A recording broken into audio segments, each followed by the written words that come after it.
It was the peak of a Georgia August afternoon, the air thick and syrupy, smelling faintly of cut grass and ozone. I'd walked into the garage, planning to grab a cold soda, and that's when I saw it. A heavy-duty yellow extension cord. Not mine, definitely. Snaked like a viper from my weatherproof outdoor outlet, disappearing under the garage door and into the side of a gleaming, lime-green golf cart parked squarely across my driveway. What in the actual hell was going on? Standing beside the golf cart, reviewing a pristine clipboard with the focused intensity of a CEO, was Brenda. She was a self-appointed homeowners association treasurer, a woman whose haircut alone spoke volumes about her sense of entitlement, the very definition of a Karen.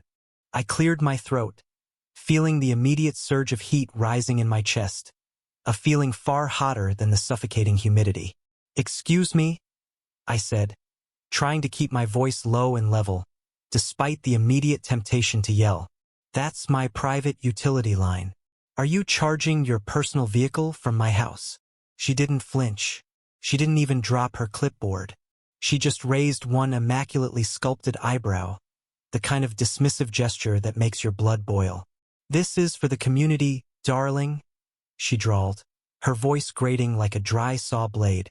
"We need power for the Homeowners Association annual meeting projector, and your garage outlet was simply the most convenient access point. I'm doing community service here." Community service? Was this woman actually serious right now? My gaze narrowed on the meter spinning frantically inside my garage panel, realizing she was pulling a serious, unmetered load. This wasn't a phone charger. This was a golf cart battery. I took a deep, shaky breath, letting out a silent sigh that tasted like metallic frustration. "Brenda, listen to me very carefully. You are trespassing, and you are stealing electricity. Disconnect the cord right now." She finally deigned to turn her full attention to me, giving me a pitying look that made me want to grab the nearest hose and spray her down. "Oh, honey, don't be dramatic. It's a few pennies. We all pay our dues, don't we? Besides, if you make a fuss, I'll simply have the Homeowners Association levy a fine for your unapproved garage paint color." Unapproved paint color? Where does the entitlement end? I knew the paint color was perfectly fine, but I also knew Brenda lived for petty power plays. It was that moment, that sheer, breathtaking arrogance, that sealed her fate. She didn't know the secondary function of that particular outlet. "See, I own a small plot adjacent to my house where I keep a few goats. That outlet, custom installed and on its own breaker, powered a professional-grade electric fence controller. The kind designed to give a curious cow a non-lethal, high-kinetic energy jolt to teach it respect for boundaries. I'd installed a heavy-duty surge protection unit on the line, designed to dump excess or sudden unauthorized load instantly back into the line, primarily to protect the delicate fence circuitry from power spikes. The cart was plugged directly into the fence circuit's auxiliary power tap. A sudden, unauthorized load combined with movement would trigger the surge response. I tested the kinetic discharge on a dummy load. It wasn't harmful, but it was certainly motivating. "Brenda, I'm giving you one last chance," I warned, my voice now dropping to a dangerously calm whisper. The sun glinted off the sleek, silver casing of the fence controller just inside the door, its small green light blinking innocently. "That outlet is tied to my electric fence power grid. If you attempt to leave or if you cause a surge, the entire system is going to kick back at you. You really don't want to mess with that." She let out a theatrical, short laugh, the sound harsh and artificial. "Threatening me with farm equipment, are we? This is exactly the kind of unprofessional behavior I'll be reporting to the board." She jammed the clipboard under her arm and hoisted herself onto the lime green golf cart seat. She shoved the selector into reverse, the extension cord still tightly plugged into my wall, stretching taut like a rubber band about to snap. Was there really no self-preservation in this woman? Why wouldn't she listen to a clear warning? The next moment was a beautiful, cinematic slow-motion sequence, accompanied by a sound that was a perfect mix of an electrical whump and a wet sproing.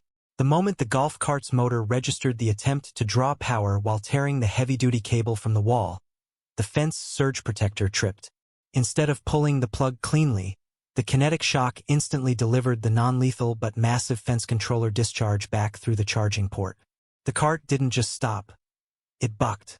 It gave a violent, upward lurch like a mule throwing a rider.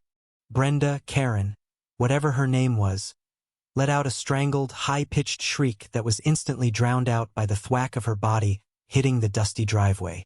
She was launched clean off the seat, tumbling in a graceful, albeit undignified, arc over the handlebars, her freshly coiffed hair catching a piece of stray lawn debris. The golf cart, now disconnected, rolled a few feet and shuddered to a silent halt. She lay there, stunned, still clutching her ridiculous clipboard. The air smelled sharply of burnt plastic and something metallic. I stepped over her dramatic sprawl, calmly unplugged the scorched end of the yellow cord from my property, and walked back inside to grab my soda. I called the non-emergency police line. When the officer arrived, Brenda was already shrieking about assault and property damage. The officer, however, looked at the scorched extension cord, the clearly marked electric fence line sign I pointed to which she had ignored, and listened to the loud, crystal-clear explanation of her unauthorized usage and refusal to leave. She ended up with a citation for trespassing, a bill for the unauthorized electricity usage, and a formal reprimand from the Homeowners Association for causing a public disturbance. Her precious golf cart had a fried charging port, and she was forced to resign her treasurer position due to conduct unbecoming of a board member. As I watched her drive away in a very ordinary, non-electric sedan a week later, avoiding my eye completely, a profound sense of peace settled over me.